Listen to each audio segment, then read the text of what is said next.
This conference will now be recorded. हम अगर financial statement की बात करें, फाइनेंशियल स्टेटमेंट, तो जितने भी बिजनेस होंगे, जितने भी डिफरेंट टाइप्स ऑफ बिजनेस होंगे, हर किसी की फाइनेंशियल स्टेटमेंट की नेचर, प्रेजेंटेशन सेपरेट होती है, डिफरेंट होती है। यानी इवन के लिस्टेड और अनलिस्टेड में भी कुछ चीजों में थोड़ा बहुत मसला आ सकता है, इवन के नोट्स वगैरह के अंदर। तो फाइनेंशियल स्टेटमेंट अगर हम एक एंटिटी की बनाते हैं, एंटिटी यानी नॉर्मल बिजनेस की बनाते हैं, तो उसके अंदर जो फाइनेंशियल स्टेटमेंट बनेगी उसकी चीजें और जो नॉन प्रॉफिट ऑर्गेनाइजेशन की बनेगी उनकी चीजों में थोड़ा बहुत फर्क होता है, क्योंकि उनकी नेचर ही चेंज होती है। अगर हम बात करें एक नॉर्मल बिजनेस की और साथ हम उसको कंपेयर करें नॉन प्रॉफिट ऑर्गेनाइजेशन की, तो जो नॉर्मल बिजनेस की फाइनेंशियल स्टेटमेंट है उसमें एक स्टेटमेंट होती है statement of financial position, statement of financial position, एक स्टेटमेंट होती है स्टेटमेंट ऑफ कॉम्प्रिहेंसिव इनकम,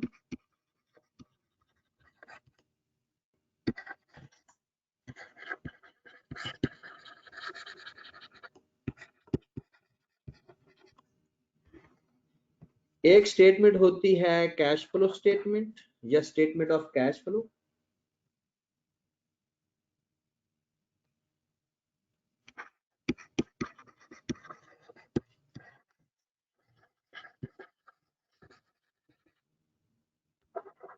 चौथे नंबर पर statement of change in equity,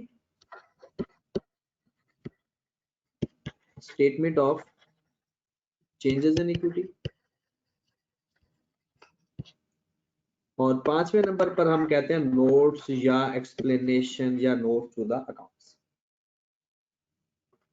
अगर हम एनपीओ की बात करें, उसकी फाइनेंशियल स्टेटमेंट की बात करें, तो वहां पे आपके पास जो पहली स्टेटमेंट बनती है वो सेम है, स्टेटमेंट ऑफ फाइनेंशियल पोजीशन। मतलब जो नॉर्मल बिजनेस में हम स्टेटमेंट ऑफ फाइनेंशियल पोजीशन बनाते हैं, एनपीओ में भी वही होती है। नंबर 2, इसमें स्टेटमेंट ऑफ कॉम्प्रिहेंसिव इनकम होती है, बट यहां पर statement of income and expenditure होगी, statement of income and expenditure. और हमने पढ़ा हुआ इनकम एंड एक्सपेंडिचर। फिर कैश फ्लो स्टेटमेंट, दोनों को कैश फ्लो स्टेटमेंट ही कहते हैं, लेकिन प्रेजेंट करते वक्त statement of cash flow. Present करते वक्त एक बात आपने हमेशा याद रखनी है, कैश फ्लो स्टेटमेंट एनपीओ की सरप्लस या डेफिसिट से स्टार्ट होती है, बस बाकी सारी चीजें वही हैं ऑलमोस्ट।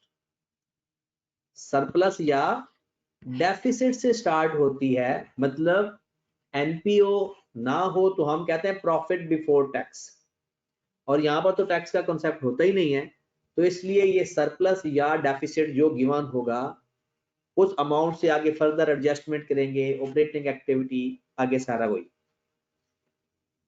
चौथे नंबर पर very very important, normal business में हम बनाते हैं statement of changes in equity, लेकिन एनपीओ के अंदर बनता है statement of changes in net assets.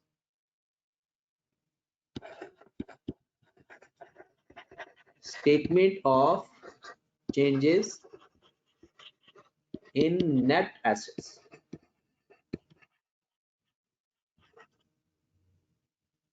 अब अगर आपको याद होगा नेट एसेट्स का मतलब क्या है,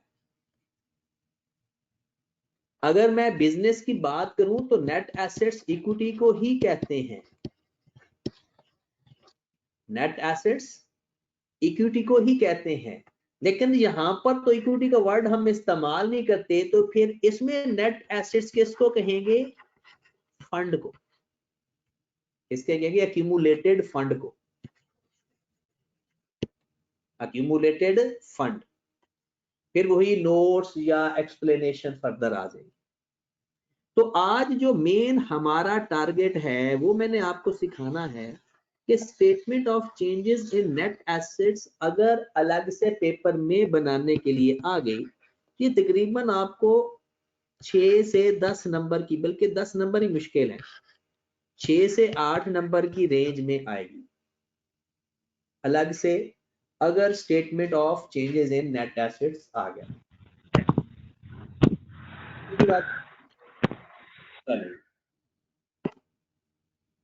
तो हम स्टार्ट करते हैं। फिर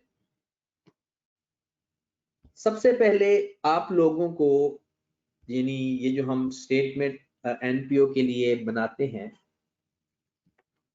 इसमें हम एक टर्म इस्तेमाल करते हैं, उस टर्म को कहते हैं फंड अकाउंटिंग।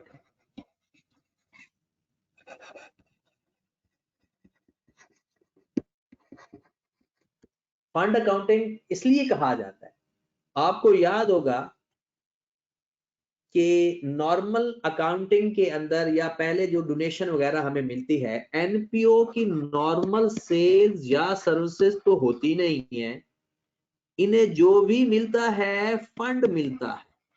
जो भी इनकी मेन सोर्स ऑफ इनकम होता है ना, मेन सोर्स ऑफ इनकम, वो फंड होता है। और अगर आप फंड अकाउंटिंग का मतलब ये है कि आपने जितने भी फंड होंगे उनकी अलग अलग अकाउंटिंग कर लें।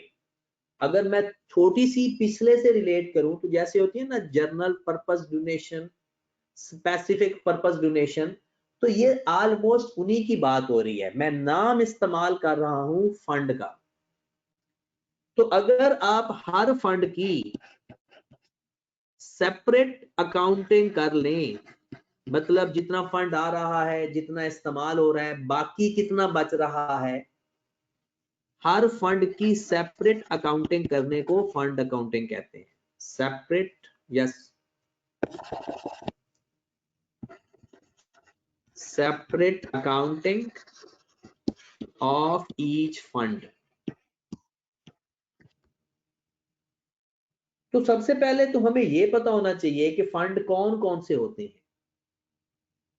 सबसे पहले हमें ये आइडिया हो जाएगा तो फिर आगे काम करना आसान हो जाएगा कि कौन कौन से फंड होते हैं जिनको हमने सेपरेट रखना है। नॉर्मली एक फंड होता है जिसे हम बोलते हैं एंडोवमेंट फंड।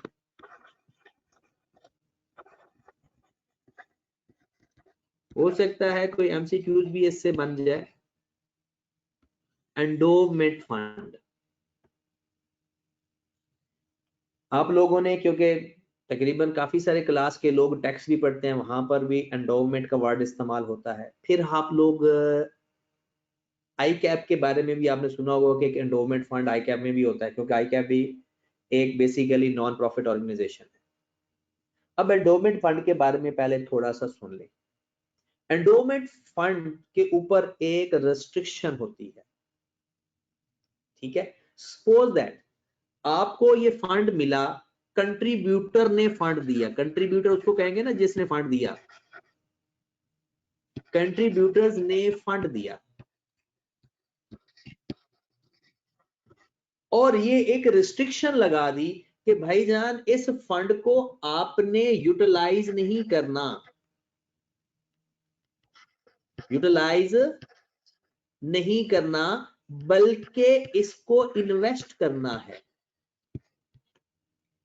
इसको इन्वेस्ट करके जो इसके ऊपर इनकम आएगी उसको यूटिलाइज करना है। बात समझ लगी? मतलब ये फंड आपको दिया जाता है कि जनाब किसी भी पर्पस के लिए आपने उसको इस्तेमाल करना है। तो वो कहते हैं कि ऐसा है कि जो पैसा आपने इकट्ठा कर लिया, या 10 लोगों ने 50 लाख रुपया दे दिया फंड के तौर पे, और उसके ऊपर रिस्ट्रिक्शन लगाई कि इस 50 लाख को आपने मेंटेन रखना है, 50 लाख को आपने मेंटेन रखना है, इसको आपने कम नहीं होने देना। दूसरे लफ्जों में ये उसकी परमानेंट स्टेज है एक तरह। तो ये आप हाँ इसको इन्वेस्ट करो, इन्वेस्ट करके जो इनकम आएगी उसको खर्च करो। तो इसका फायदा भला क्या होगा कि आपका वो फंड मेंटेन रहेगा। वैसे तो वो शायद जल्दी खत्म हो जाता 50 लाख, अब ये लॉन्ग टर्म के लिए इस्तेमाल होता रहेगा, बल्कि इवन के फॉर लाइफ के लिए, क्योंकि पैसा पड़ा रहेगा, उसके ऊपर जितना इंटरेस्ट आता रहेगा वो आप इनकम खाते रहोगे। कुछ लोग तो ये भी कहते हैं कि सपोज दैट कि 50 लाख की आपने इन्वेस्ट किया, जितनी इनकम आए उसमें से 10% एड बैक कर दो, 90% डिस्ट्रीब्यूट कर दो। डिस्ट्रीब्यूट से मुराद क्या हुआ, खर्च कर दो। तो इसका डबल फायदा हो जाएगा कि आपका जो रिजर्व फंड है, जो एंडोमेंट फंड है, वो भी हर महीने या हर साल बढ़ता रहेगा, और साथ साथ जो उसकी इनकम भी हर साल बढ़ती रहेगी, क्योंकि 10% री इन्वेस्ट हो रहा है, तो ये भी सदा सदा चलता रहेगा। तो एंडोमेंट फंड की अकाउंटिंग हम सेपरेट कर लेंगे, इसे फंड अकाउंटिंग कहते हैं कि हर फंड की अकाउंटिंग सेपरेट करना। ठीक होगी बात। तो हम क्या करेंगे, सबकी अकाउंटिंग के अलग अलग एक हेड बना लेंगे, कॉलम बना लेंगे, उसी में नया कंट्रीब्यूशन आया तो प्लस कर देंगे, उसमें से खर्च होगा तो माइनस कर देंगे। कोई सवाल कोई पूछना चाह रहा है? हाँ जी, एंडोमेंट फंड क्लियर हो गया। नेक्स्ट होता है रिस्ट्रिक्टेड फंड।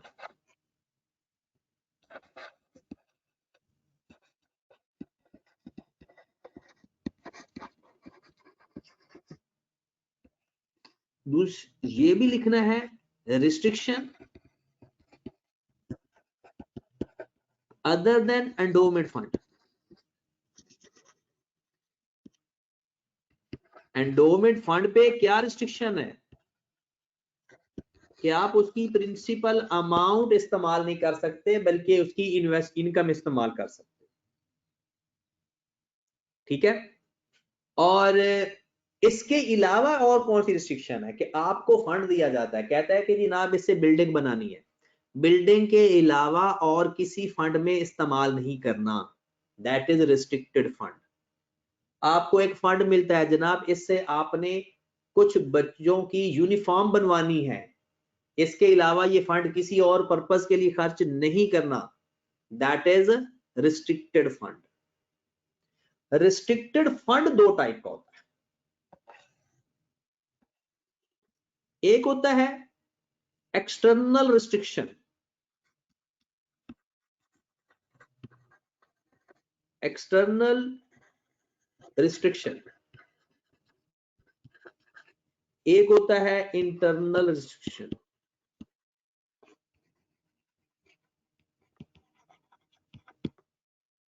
एक्सटर्नल रिस्ट्रिक्शन का मतलब कि जिस बंदे ने फंड दिया उसी ने ही कोई रिस्ट्रिक्शन लगा दी, कंट्रीब्यूटर ने या किसी लॉ की वजह से उस फंड के ऊपर रिस्ट्रिक्शन है कि ये इसको उसके पर्पस स्पेसिफाई कर दिए जाएं, स्पेसिफिक डोनेशन के मीनिंग में ये आता है, तो उसको हम कहेंगे एक्सटर्नल रिस्ट्रिक्शन। और कुछ एनपीओ की मैनेजमेंट खुद लगा देती है,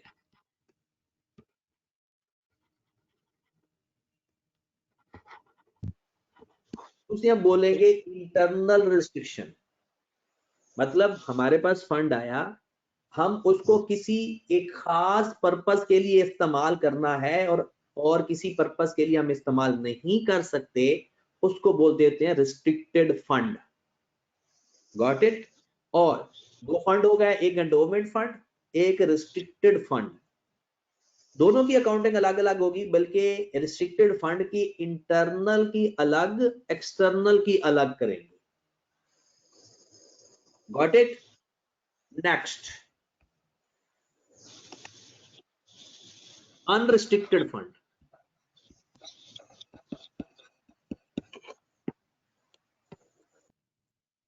नेक्स्ट है अनरिस्ट्रिक्टेड फंड।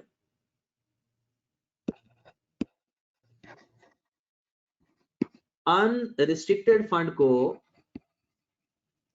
जनरल फंड भी कहा जाता है।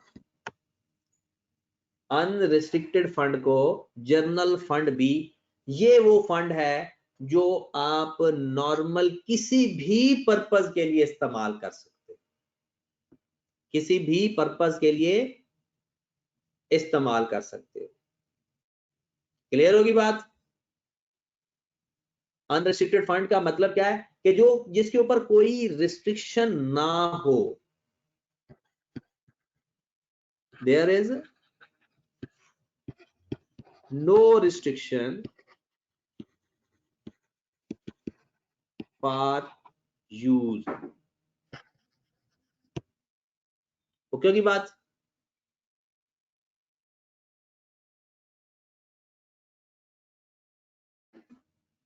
हाँ जी जनाब।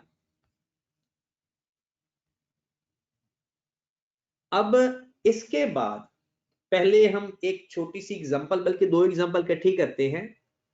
इसके बाद आप आ जाएं कि वर्ड एक आता है कंट्रीब्यूशन। कंट्रीब्यूशन का मतलब क्या है? जो पैसे एनपीओ को मिलने हैं, या वो एंडोमेंट कंट्रीब्यूशन कहलाएगा, वही डेफिनेशन, वही सारी बात। तो एंडोमेंट कंट्रीब्यूशन को एंडोमेंट फंड में जाकर ऐड कर देंगे, फिर वो रिस्ट्रिक्टेड कंट्रीब्यूशन होता है।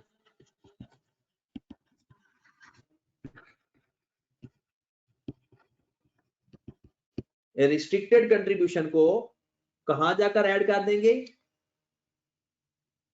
रिस्ट्रिक्टेड कंट्रीब्यूशन के अंदर। और इसके अलावा जो भी होगा जनरल या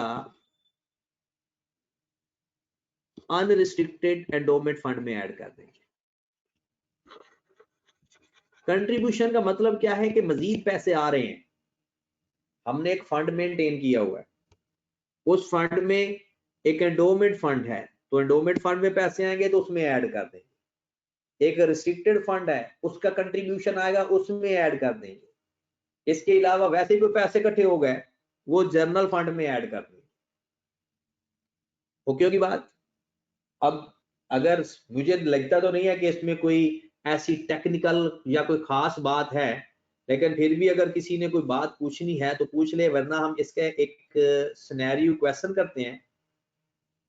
सिनेरियो क्वेश्चन करने के बाद फिर हम इसके न्यूमेरिकल क्वेश्चंस पे आते हैं। ठीक होगी बात? चलें जी, तो आ जाए जरा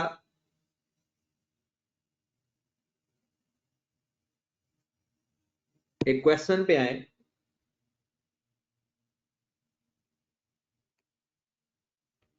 हाँ जी जनाब, लिखा हुआ है consider the following independent situation. मतलब सारे सवाल आपके इंडिपेंडेंट सिचुएशन वाले हैं। लिखा हुआ है a professional body of accountant set up a fund for financial support of deserving students. For this purpose ₹100 million have been allocated। कहता है 100 मिलियन फंड इकट्ठा किया या एलोकेट किया। They will be invested. जब भी इन्वेस्टेड का जिक्र आए, जिस फंड को इन्वेस्ट किया जाए, वो कौन सा फंड कहलाएगा? आगे पढ़ते ही नहीं है, यहां तक बता दो। जिस फंड को इन्वेस्ट किया जाता है और उसकी इनकम इस्तेमाल की जाती है, उसे हम बोलते हैं एंडोमेंट फंड। और उसने भी कहा कि आप ना फंड को बस पहचानो कि कौन सा फंड है। आगे लिखा हुआ है 80% investment income shall be used for student support। 20% of the investment income shall be added to fund investment। कहते हैं 80% आप स्टूडेंट्स की सपोर्ट कर दें 20% वापस फंड में इन्वेस्ट कर देंगे। The fund investment shall not be available for use. जो पैसा ओरिजिनल फंड का है वो आप यूज नहीं कर सकते। NPO for its operation and NPO shall preserve principal amount. ये वर्ड भी अक्सर मिलता है कि प्रिंसिपल अमाउंट को आपने मेंटेन रखना है, प्रिजर्व रखना है। तो आप लोगों ने, जिन लोगों ने भी जवाब दिया उन्हें फौरन पता चल गया कि ये किस फंड की टाइप है। जो भी फंड इन्वेस्ट करेंगे उसकी प्रिंसिपल अमाउंट प्रिजर्व रखेंगे, वो एंडोमेंट फंड होगा। B part, a health care NPO has raised money through special marketing drive in which overseas contributor मतलब कंट्रीब्यूटर जो पैसा deposited $100 each in its safe life fund account। ये एक account का नाम है, लेकिन सिर्फ इतने से नहीं हमें पता चलेगा कि ये रिस्ट्रिक्टेड है, अनरिस्ट्रिक्टेड है या एंडोमेंट है। आगे लिखा हुआ है the contributions shall be used for the NPO routine operations which focuses on providing life-saving drugs to patients who cannot afford the cost। कहता है आप जो फंड इस्तेमाल हुआ है ना, आप उसको एनपीओ के रूटीन ऑपरेशंस में इस्तेमाल कर सकते हैं। मेन फोकस आप रखना है साइफ सेविंग ड्रग्स के ऊपर, लेकिन उसने जो बताया है कि एनपीओ के रूटीन ऑपरेशंस के अंदर इस्तेमाल हो सकता है। लो बताओ, जनरल फंड है या रिस्ट्रिक्टेड फंड है? जी जनाब। अच्छा, इसमें लोग थोड़े से कंफ्यूज हो रहे हैं, कुछ रिस्ट्रिक्टेड कर रहे हैं, कुछ जनरल यानी जनरल कह रहे हैं। साफ साफ लिखा हुआ है the contribution shall be used for NPO routine operations। तो ये कौन सी स्पेसिफिकेशन है? रूटीन ऑपरेशन का मतलब क्या है? आप किसी चीज में भी इस्तेमाल कर सकते हो। तो ये जर्नल फंड है, अनरिस्ट्रिक्टेड फंड है, रूटीन ऑपरेशन। कहता है आप लोगों का फोकस होना चाहिए लाइफ सेविंग ड्रग्स के ऊपर, लेकिन इससे आप इस्तेमाल आप किसी में भी कर सकते हो। जो रिस्ट्रिक्टेड होते हैं ना, वो तो फिर आप इस्तेमाल ही नहीं कर सकते किसी और में। नेक्स्ट देखते हैं, educational NPO has set up fund for development of new school near by the rural area. NPO का क्या मकसद है कि वो स्कूल बनाना चाहती है रूरल एरिया में। The fundraising drive has been successful as many people have contributed for the cause। कहता है काफी सारे लोगों ने पैसा दे दिया। The fundraising clearly stated funds so raised shall be only to use for construction and operation of school at that specific location। अब बताओ ये रिस्ट्रिक्टेड है या जर्नल है? clearly stated only used for construction and school for specific location। इसका मतलब है उसके ऊपर रिस्ट्रिक्शन लग गई। क्लियर होगी बात? पहला था एंडोमेंट फंड, दूसरा था जर्नल और तीसरा था, लो जनाब, पहला एंडोमेंट फंड, दूसरा जर्नल फंड, तीसरा रिस्ट्रिक्टेड फंड। अब जरा एक एग्जांपल और करते हैं, फिर उसके बाद इनके क्वेश्चंस की तरफ भी चलते हैं। फंड की जगह देखो ना, फंड का मतलब है जो पैसे, जो अकाउंट है हमारे पास वो फंड के नाम से होगा, उसमें जो पैसे आते जाते हैं उसे हम बोलते हैं कंट्रीब्यूशन। क्या बोलते हैं? कंट्रीब्यूशन। एक और सवाल देखते हैं जनाब, ये इस सवाल पे आ जाओ। टाइप्स ऑफ कंट्रीब्यूशन भी वही चीज है। कंट्रीब्यूशन किसका होता है? फंड का ही तो होता है। तो आपने आंसर वही देना है, रिस्ट्रिक्टेड है, अनरिस्ट्रिक्टेड है या एंडोमेंट है। करें स्टार्ट जी, बिस्मिल्लाह करने लगे हैं। फिर थर्ड वाले का पूछ रहे थे, थर्ड वाला रिस्ट्रिक्टेड है। चले आ जाए जरा ए पार्ट, जरा ध्यान से पढ़ना है। A healthcare NPO received 10 million from wealthy individuals subject to the condition that this amount shall only be used for acquisition of land in a specific village। तीनों में से बताओ कौन सा कंट्रीब्यूशन होगा। क्लियर क्लियर लिखा हुआ है कि ये रिस्ट्रिक्टेड कंट्रीब्यूशन। क्या है ये? Restricted contribution. डन होगी बात। फिर सेकंड पे आए। A healthcare NPO received 25 million contribution from a wealthy individual in the year 2002. The sole purpose of the amount is support NPO's general operations in the year 2004 and 2005। हाँ जी जनाब, ये general restrict contribution है या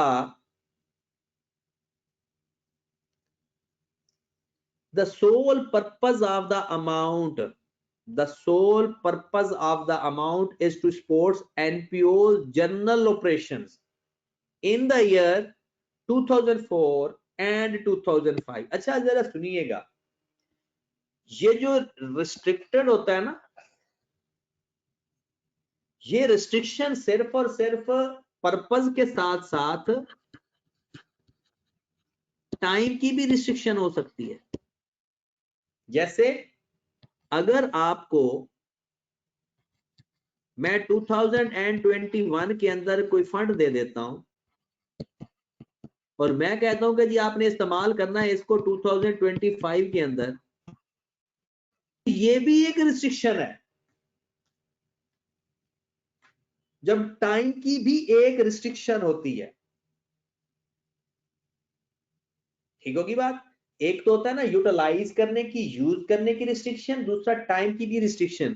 तो इस सवाल में अगर आप देखें तो वो कहता है आपको 25 मिलियन मिला है 2002 में।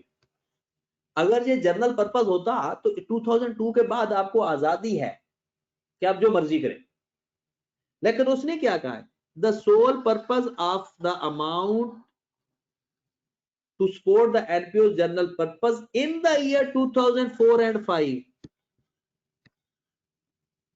इसका मतलब है कि इसको भी हम अपनी मर्जी से इस्तेमाल नहीं कर सकते, सिर्फ 2004 या 2005 में इस्तेमाल कर सकते हैं। अगर ये भी तो एक रिस्ट्रिक्शन लग गई ना, जो अनरिस्ट्रिक्टेड होती है ना, जब मिल जाए खत्म, जो मर्जी करो उसका, जब मर्जी जो मर्जी। लेकिन यहां पर उसने अपनी मर्जी फिर नहीं चलाने दी। Got it? चले जी सी पॉइंट पे आ जाए। Educational NPO received a plot of land from mister Salman subject to the condition that this land shall only used for construction of primary school run by the NPO. The fair value of this plant is 12 million। लिखेंगे तो fund में जाकर 12 million fair value लिखते होते हैं, लेकिन ये किस हेड में लिखेंगे, किस फंड में लिखेंगे? Restricted fund. ये कौन सा फंड है? Restricted fund. चले जनाब number 4, educational NPO received a plot of land from Mr. Jamal subject to the condition that this land or sale proceed from its disposal shall only be used to achieve general objectives of the NPO. The fair value of the land is 15 million। हाँ जी जनाब, mister Jamal ने कहा कि इस land से जो पैसे आएंगे आपने उससे एनपीओ के जर्नल ऑब्जेक्टिव फुलफिल करने हैं। जर्नल ऑब्जेक्टिव जिस मकसद के लिए वो बनी थी, ठीक है। तो ये सीधा सीधा जर्नल है। जर्नल ऑब्जेक्टिव का मतलब क्या होता है कि जनाब मेन उसका ऑब्जेक्टिव जो था, जहरी सी बात है, कंट्रीब्यूशन मिलता ही उसके लिए है। हाँ, बाद में उस ऑब्जेक्टिव के अंदर मतलब कभी कोई बिल्डिंग बनाने की जरूरत पड़ गई तो बिल्डिंग के लिए डोनेशन आ गई तो वो स्पेसिफिक हो गई, रिस्ट्रिक्टेड हो गई, या किसी और पर्पस के लिए स्पेसिफाई कर दिया। तो हम बात कह रहे हैं सर इसमें कंडीशन तो है। देखो कंडीशन का मतलब ये है कि आपने एनपीओ के ऑब्जेक्टिव के लिए सिर्फ खर्च करने, अपनी जेब में नहीं रख लेने, कि आपने एनपीओ के ऊपर ही खर्च करने हैं। ये मेन इसका कहने का मतलब है, क्योंकि ये पैसा आपने अदर देन एनपीओ नहीं खर्च करना। चले जनाब लास्ट है उसमें देखते हैं। लिखा हुआ है educational NPO received ₹50 million from alumni donors subject to the condition that principal balance shall be invested as per specified policy. NPO cannot use principal balance fund operations. ये तो बात ही खत्म हो गई। ये तो बात पता चल गई कि एंडोवमेंट फंड है। डन होगी बात। हाँ जी जनाब, कंट्रीब्यूशन का और फंड का आइडिया हो गया।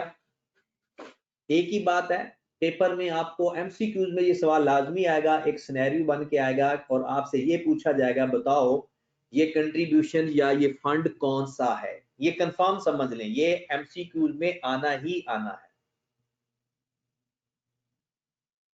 डन होगी बात। चलें जी,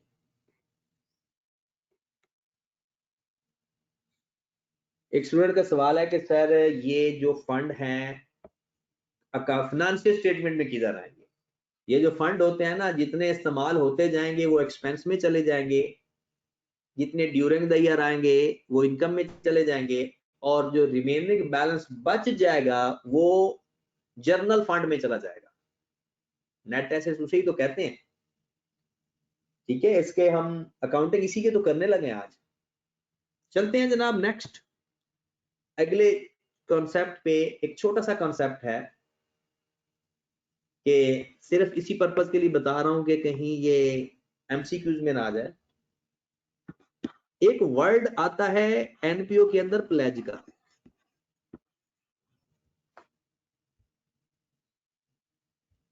प्लेज एक्चुअल में एनपीओ के अंदर क्या होता है? It is a promise.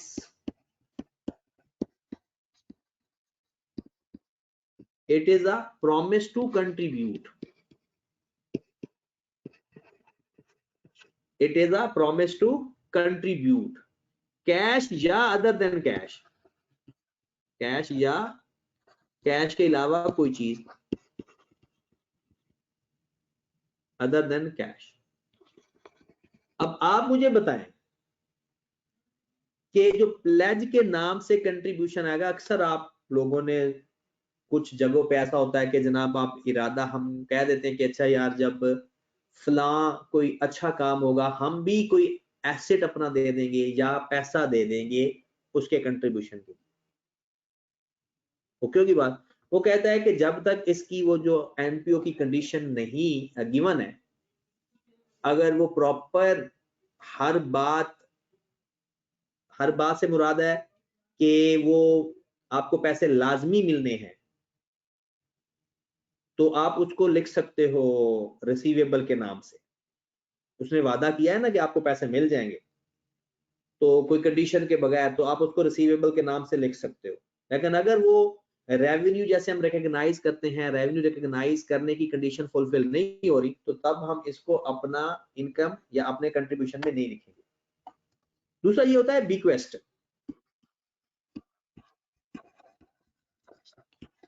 Bequest आपको मतलब है कि इसके बारे में कहा जाता है कि इसकी कोई फंड रिसीव करने की ना कोई टाइमिंग सर्टन नहीं होती। रिसीट्स की ना अमाउंट सर्टन होती है कि कितने पैसे मिलने हैं, और ना ही टाइम फिक्स्ड होता है, टाइम सर्टन होता है। जैसे कि इसको वसीयत कहते हैं ना, मतलब अगर किसी की डेथ हो जाती है और वो उसने वसीयत कर गया था कि जनाब इस फलाही इदारे में पैसे दे देना, अब जाहिर सी बात है उसके मरने के बाद ही काम होगा, तो टाइम का नहीं पता कि उसने कब जाना है, और अमाउंट का भी नहीं पता कि वो सपोज ये कह देता है कि मेरे जो नेट एसेट्स तब पड़े होंगे उसका 20% दे देना। अब हो सकता है उस वक्त का नेट एसेट्स हो, तो ये जब तक एक्चुअल में रिसीव ना हो जाए तब तक हमने इसको रिकॉग्नाइज नहीं करना। जब एक्चुअल में रिसीव होगी, प्लेज के केस में अगर हमें कंफर्मेशन मिल जाती है कि हमें पैसा मिलना है तो हम लिख देते हैं, लेकिन बीक्वेस्ट के अंदर जब तक हमें वो कंट्रीब्यूशन मिल ना जाए हम तब तक नहीं लिखते होते। ये ऐसे ही टर्म्स हैं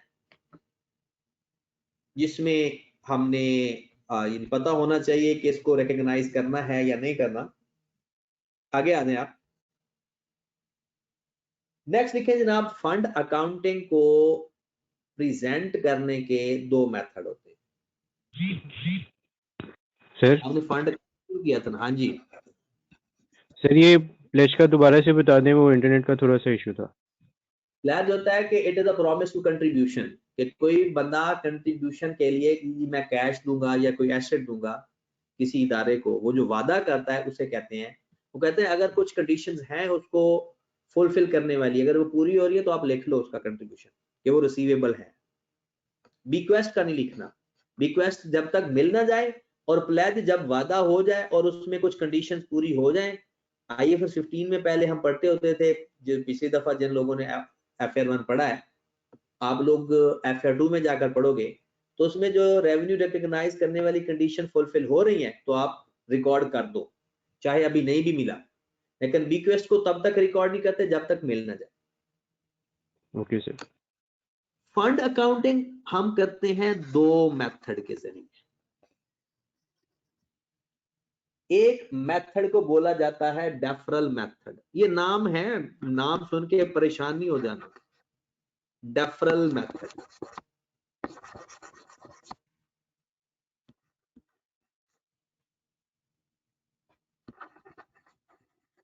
ये जो हमने एनपीओ का मेथड पढ़ा है ना, वो डेफरल मेथड ही था।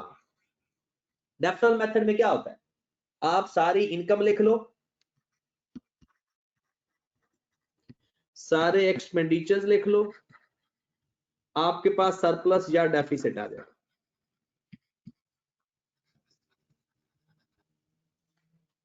एक होता है रिस्ट्रिक्टेड फंड मेथड।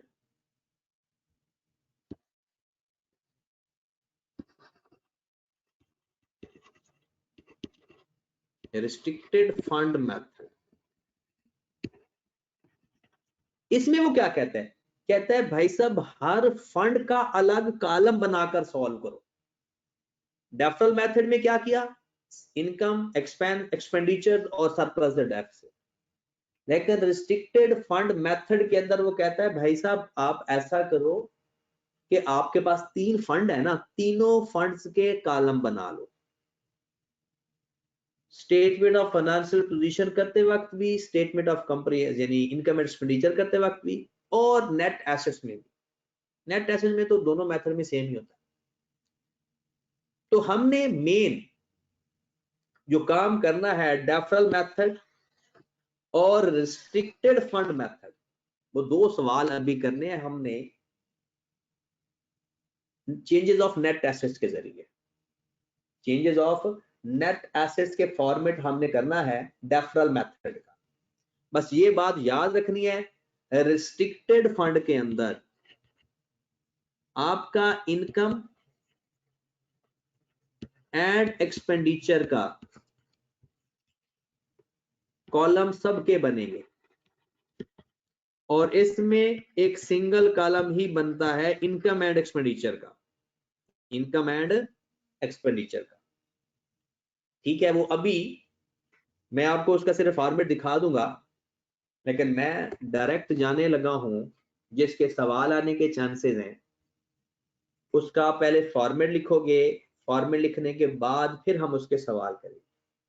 ठीक है, तो पहले फॉर्मेट लिख लें, फिर सवाल तो 5 मिनट में हो जाएगा। फॉर्मेट को देखना है। तो लिखिए जनाब फॉर्मेट। सबसे पहले हम उस एनपीओ का नाम लिखेंगे, जो एनपीओ जिसका बना रहे हैं। फिर लिखेंगे statement of changes in net assets,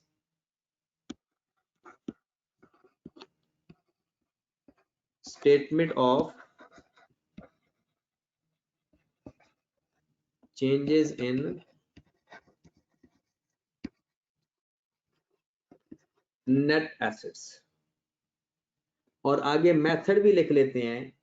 अभी हम कर लेते हैं डेफरल मेथड के जरिए।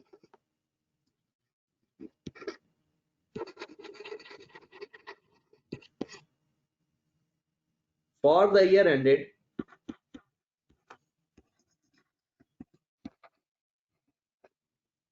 जो भी साल का एंड होगा वो लिख देंगे। इसमें हम सारे मैक्सिमम कॉलम बना लेते हैं। पेपर में चाहे उतने ही कॉलम बनाना जितने एक सवाल के अंदर गिवन हो, या चाहे सारे बना लेना, कोई परेशानी वाली बात नहीं। तो सबसे पहले आपने कॉलम बनाना है जर्नल फंड का, जिसे आप कहते हो unrestricted fund.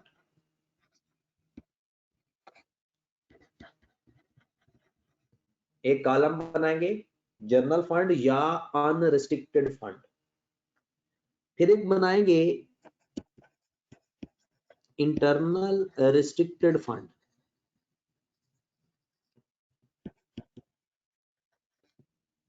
Internal restricted fund. फिर एक बनाएंगे एक्सटर्नल रिस्ट्रिक्टेड फंड।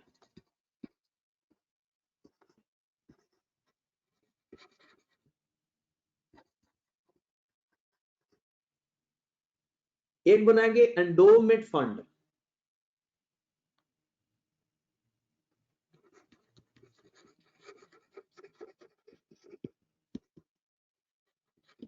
और फिर टोटल।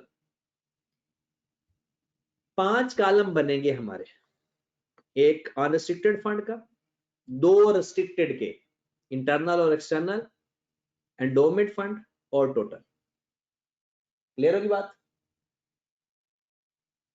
चलिए आगे स्टार्ट करें फिर काम। सबसे पहले हम लिखेंगे इसका ओपनिंग बैलेंस। Balance eight 1/1/2021। जितना बैलेंस अनरिस्ट्रिक्टेड फंड का पड़ा होगा उसमें लिख देंगे इंटरनल का, इंटरनल के अंदर एक्सटर्नल का, एंडोमेंट फंड, और सबको प्लस करके लिख देंगे। ये सवाल के अंदर गिवन होंगे सारे के सारे। आपको ओपनिंग बैलेंसेस सारे के सारे क्वेश्चन के अंदर गिवन होंगे। चारों की हेडिंग दे लेंगे। आपने अब ये वाली हेडिंग याद रखनी है, बैलेंस, उसके बाद सरप्लस। एक बात याद रखें, डेफरल मेथड के अंदर सिर्फ जर्नल फंड का सरप्लस लिखना है आपने, और आपको अवेलेबल भी सिर्फ जर्नल फंड का होगा। बाकी किसी फंड का प्रॉफिट नहीं होता डेफरल मेथड के अंदर। दोबारा सुन लें, डेफरल मेथड होता है पहले हम एक जर्नल फंड का जो हम बनाते हैं ना, simple income and expenditure account, वो सारे का सारा रिलेटेड टू होता है जर्नल फंड से। आप जर्नल फंड से वो फाइंड कर लें, उसका प्रॉफिट यहां पे लें। डन होगी बात? चलें जी। सरप्लस के बाद एंडोमेंट फंड, कोई भी, ये सरप्लस के बाद आप जो मर्जी लिख सकते हैं। एंडोमेंट कंट्रीब्यूशन, बल्कि ना इसको मैं डिफरेंट पेन से लिखता हूं, आगे जाकर मुझे अगला मेथड समझाते हुए आसानी हो।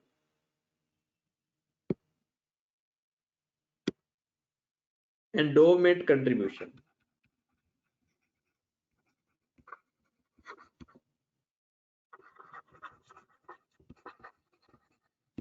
हाँ जी जनाब, बताओ किस कॉलम में लिखूंगा इसको? किसी भी कॉलम में लिख सकता हूं या सिर्फ एंडोमेंट फंड के कॉलम में?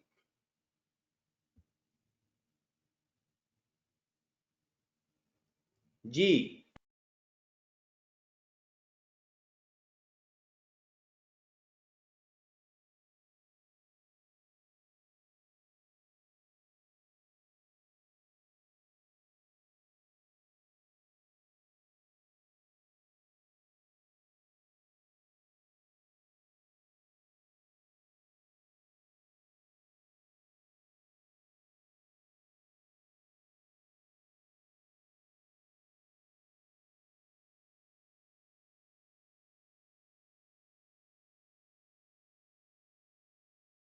जी जनाब, उसके बाद आप एक बनाओगे और जो उधर जितने भी लिखे हुए हैं ना, सारे के सारे आपने यहां पर लिखने हैं। रिस्ट्रिक्टेड कंट्रीब्यूशन,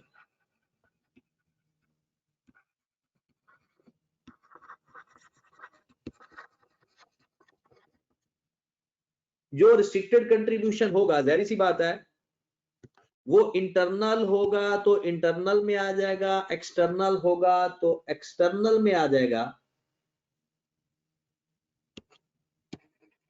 और एक बात याद रखें, most of the cases restricted fund mostly external ही आता है, इंटरनल ट्रांसफर किया जाता है। ठीक है, वो आगे हम देखेंगे। रिस्ट्रिक्टेड कंट्रीब्यूशन के बाद इन्वेस्टमेंट की बात कर लेते हैं। इन्वेस्टमेंट इनकम, ये किस कॉलम में जाएगी? इन्वेस्टमेंट इनकम किस कॉलम में जाएगी? एंडोमेंट फंड में, क्योंकि वो है ही एंडोमेंट फंड की। बट इन्वेस्टमेंट इनकम किसी और की भी हो सकती है, लेकिन एंडोमेंट फंड की तो कंपलसरी है। किसी और फंड की इन्वेस्टमेंट इनकम कैसे हो सकती है? कोई पैसा बचा है तो आप कहते हो जी चलो थोड़ी देर के लिए हम इन्वेस्ट कर देते हैं, जनरल पर्पस के लिए भी कोई इन्वेस्ट हो जा सकता है। लेकिन जो हमारे पास स्पेसिफिक इन्वेस्टमेंट होती है ना, कि जिसको आप छेड़ नहीं सकते उसके प्रिंसिपल अमाउंट को, वो एंडोमेंट की ही होती है। अच्छा, आप ये सोच रहे होंगे कि सर आपने अनरिस्ट्रिक्टेड फंड के कॉलम में कुछ भी नहीं लिख रहे। किसी को आइडिया है क्यों नहीं लिख रहे? एनीवन? उसका सारा कुछ प्लस माइनस होके इसमें आ चुका है। जनरल फंड का जो आपने sir income and expenditure account बनाया है ना, उसमें उसकी कंट्रीब्यूशन, उसके खर्चे खुर्चे सारे उधर एडजस्ट हो चुके हैं, इसलिए उस पे लिखने की जरूरत महसूस नहीं हुई। क्लियर होगी बात? इन्वेस्टमेंट इनकम के बाद फंड यूटिलाइजेशन,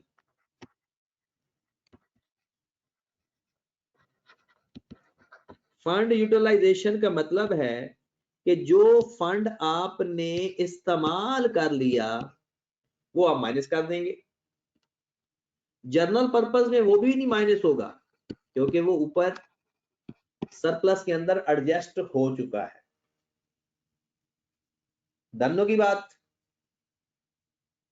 उसके बाद फंड यूटिलाइजेशन के बाद फिर आ जाता है internal imposed restriction. Internal imposed, ये सवाल के अंदर बताया होगा कि किसके ऊपर, कितनी अमाउंट के ऊपर आप लोग कंडीशन इंपोज कर रहे हो, वो सवाल के अंदर ही बताया होगा। होगा क्या, किसी एक फंड से किसी दूसरे फंड में भी अमाउंट ट्रांसफर हो सकती है, ऐसा भी किया जा सकता है। And last one is transfer.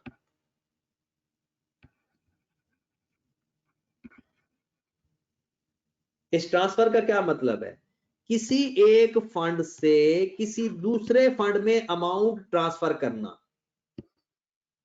किसी एक फंड से किसी दूसरे फंड में अमाउंट ट्रांसफर करना। होगा क्या, उस फंड से अमाउंट माइनस हो जाएगी, दूसरे फंड में जाकर ऐड हो जाएगी, यानी एक फंड से दूसरे फंड में।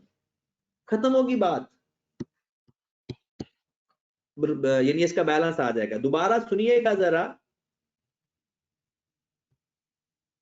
पहले तो देखें कि 4 कॉलम कौन कौन से हैं, आंखें बंद करके उंगलियों पे गिने। पहला अनरिस्ट्रिक्टेड फंड, दूसरा internal restricted, external restricted, endowment, और सबका टोटल। और कभी कभी वो कह देगा total column is not required. Okay होगी बात, क्लियर हो गई? 4 कॉलम। फिर नीचे आ जाते हैं, ब्रॉड ऑन के बाद डेफरल मेथड के अंदर सिर्फ और सिर्फ इसका सरप्लस या डेफिसिट आता है बस। बाकियों का ये जो मैंने ब्लैक कलर में लिखा है ना, ये बाकियों का नेट सरप्लस या डेफिसिट इस तरह से लिखा हुआ है, ये बाकियों का लिखा हुआ है ब्लैक कलर में। एंडोवमेंट का कंट्रीब्यूशन, एंडोवमेंट में रिस्ट्रिक्शन का, रिस्ट्रिक्शन के अंदर इन्वेस्टमेंट इनकम, एंडोवमेंट के अंदर फंड यूटिलाइज जो हो जाएगा, वो जो यूटिलाइज होगा उसमें से माइनस कर देंगे। अगर कोई इंटरनली इंपोज रिस्ट्रिक्शन लगाई है मैनेजमेंट ने, वो लिख देंगे। और लास्ट वन इज ट्रांसफर करेंगे, अगर एक फंड से दूसरे फंड में ट्रांसफर किया तो। हाँ जी जनाब, ये बात आपको याद रहेगी, ये सारे कॉलम याद हैं। मेन वही है, पैसा कितना आया, खर्च कितना हो गया, बच कितना गया। अब मैं सिर्फ 1 मिनट लगाने लगा हूं, 1 मिनट लगाने लगा हूं, जिसमें मैंने आपको, ये डेफरल मेथड था, ये याद रखना मेथड पर डिपेंड करता है, ये डेफरल मेथड था। अब हम करने लगे हैं क्लोजिंग बैलेंस। लिखेंगे, बिल्कुल लिखेंगे, क्लोजिंग बैलेंस तो लिखना ही है। बैलेंस एट 31 दिसंबर 21, जो जिसका बैलेंस बचेगा वो लिखेंगे। अब सवाल तो ये 5 मिनट से भी कम टाइम में होने वाला होता है, सारा सवाल क्वेश्चन गिवन होता है, हमने सिर्फ चीजें पुट करनी है अपनी अपनी जगह पे। साथ एक लिख ले, दूसरा मेथड। सवाल फिर इकट्ठे करते हैं नमाज के बाद। Statement of changes in equity, sorry changes in net assets.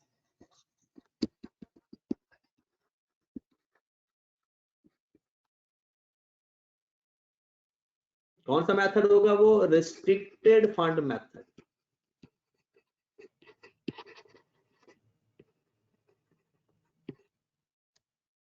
For the year ended, assume कर लेते हैं 31 दिसंबर 21 है, वही नाम लिखेंगे, अनरिस्ट्रिक्टेड फंड या journal fund, internal restricted fund, external restricted fund, endowment fund and total. ये पेपर में देखना है, ध्यान से देखना है पेपर में,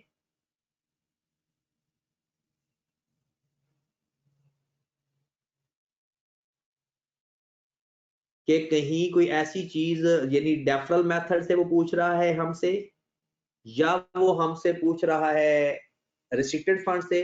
गिवन इंफॉर्मेशन से भी पता चल सकता है। अब जरा ध्यान से, जो आपने पिछला मेथड अपने सामने रखना है,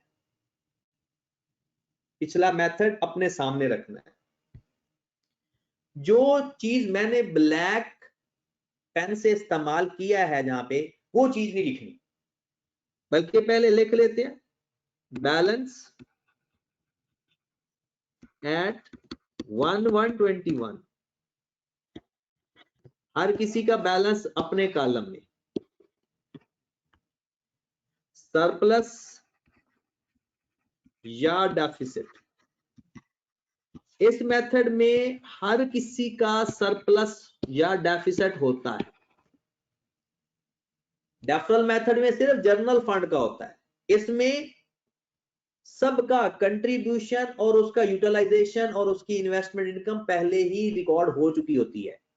डायरेक्ट वहां से सरप्लस या डेफिसिट लिख देते हैं। फिर उसके बाद सिर्फ दो चीजें और लिखते हैं, एक इंटरनल इंपोज रिस्ट्रिक्शन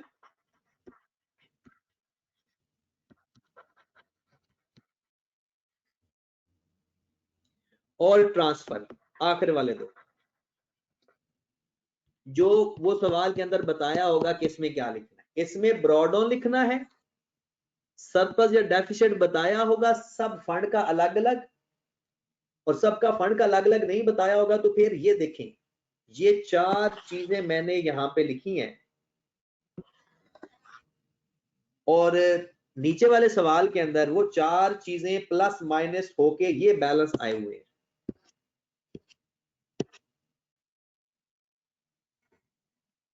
दानों की बात खत्म हो गया, ये मेथड भी लिख देंगे, क्लोजिंग